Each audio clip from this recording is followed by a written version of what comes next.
ప్రభుత్వ మార్పిడి జరగడానికి అనేక దేశాల్లో ప్రయత్నాలు జరుగుతున్నాయన్నారు. అట్లాంటి ఒక ప్రయత్నమే ఇంకా నాకు ఇజ్రాయెల్‌లో కనబడుతున్నట్టుగా అనిపిస్తోంది. బేసికల్లీ నెతన్యాహును కూడా ఇప్పుడు జ్యుడిషియర్ ఏదైతే రిఫార్మ్స్ తీసుకురావాలని ఆయన అనుకున్నాడో, దానికి సంబంధించి మనం చాలా రోజులు ఇంతకుముందు మనం డిస్కస్ కూడా చేసాం చాలా సార్లు. ఇజ్రాయెల్‌లో పెద్ద ఎత్తున నిరసనలు రావడము, నెతన్యాహు గద్దె దించడానికి అనేక ప్రయత్నాలు జరగడము, ఇవన్నీ మనం ఇంతకుముందు చర్చించుకున్నాం.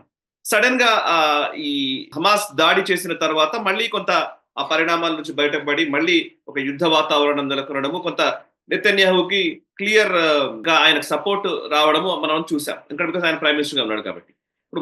ఇప్పుడు అది కొంచెం చల్లబడ్డట్టుగా ఉన్న వాతావరణంలో ఇప్పుడు మళ్ళీ ఒకసారి ఆయనకి ఆయన బ్రైబరీ కేస్‌కి సంబంధించి కొన్ని కేసులకు సంబంధించి నెతన్యాహు కోర్టుకు హాజరు కావాలనేది వాళ్ళు చెప్తున్న మాట. ఎన్ని సార్లు అంటే ఇది నిజంగా చాలా ఆశ్చర్యకరంగా ఉంది. ఒక యుద్ధం నడుస్తున్న టైంలో పెద్ద ఎత్తున ఇజ్రాయెల్ పైన ఎవరు ఎప్పటి నుంచి ఎక్కడి నుంచి దాడి చేస్తారో తెలియని ఒక సందిగ్ధత ఉన్న టైంలో వారంలో 3 రోజులు ప్రతిరోజు 6 గంటల పాటు విచారణకు హాజరు కావాలి నెతన్యాహు అనేది కోర్టు చెప్పిన మాట.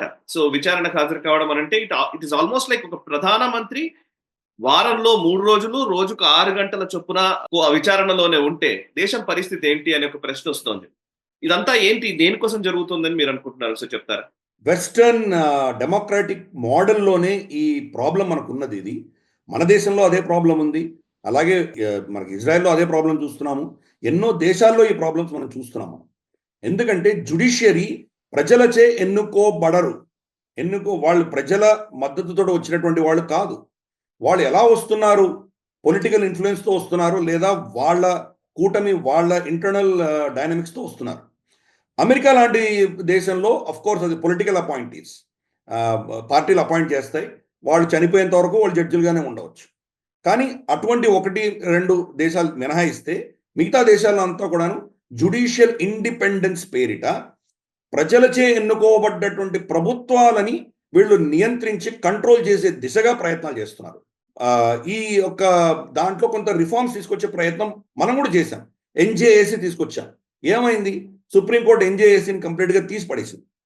అంటే పార్లమెంట్లో యునానిమస్‌గా రెజల్యూషన్ పాస్ చేసి ప్రెసిడెంట్ సంతకం పెట్టినటువంటి చట్టాన్ని వాళ్ళు బేఖాతరు చేసి దాన్ని పక్కన తీసి పడేశారు వాళ్ళు.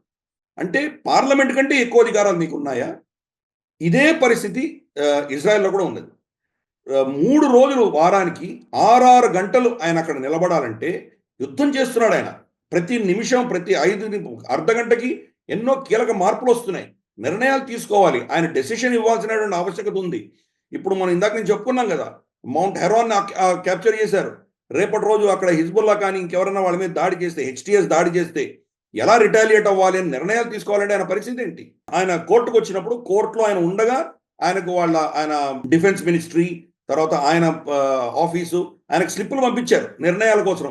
ఏం చేయాలి చెప్పండి స్లిప్పులు కూడా పంపిస్తున్నారు. ఆ స్లిప్పులో ఆయన నిర్ణయాలు రాసి పంపించాల్సిన పరిస్థితి.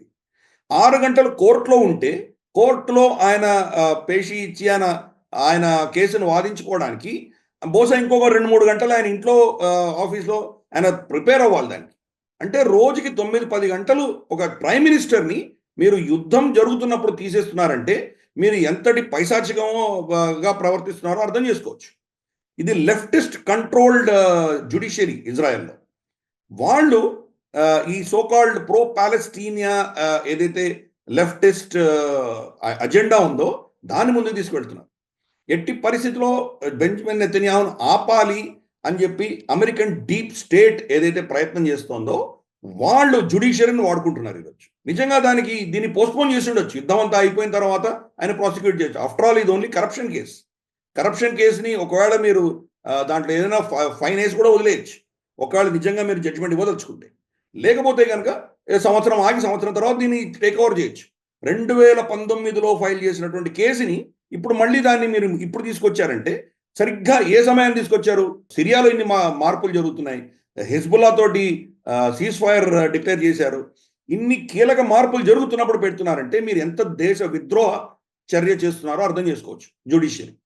అంటే జ్యుడిషియరీ వెనకాల ఏ శక్తులు ఉన్నాయి, ఎలా కంట్రోల్ చేస్తున్నారో మనం అర్థం చేసుకోవచ్చు. In fact American deep state Antony Blinken గతంలో ఈయన జ్యుడిషియరీకి వ్యతిరేకంగా జ్యుడిషియరీలో కొన్ని మార్పులు తీసుకొచ్చే దిశగా చట్టం తీసుకొచ్చినప్పుడు ఈయనని వ్యతిరేకిస్తూ అమెరికా స్టేట్మెంట్స్ ఇచ్చింది.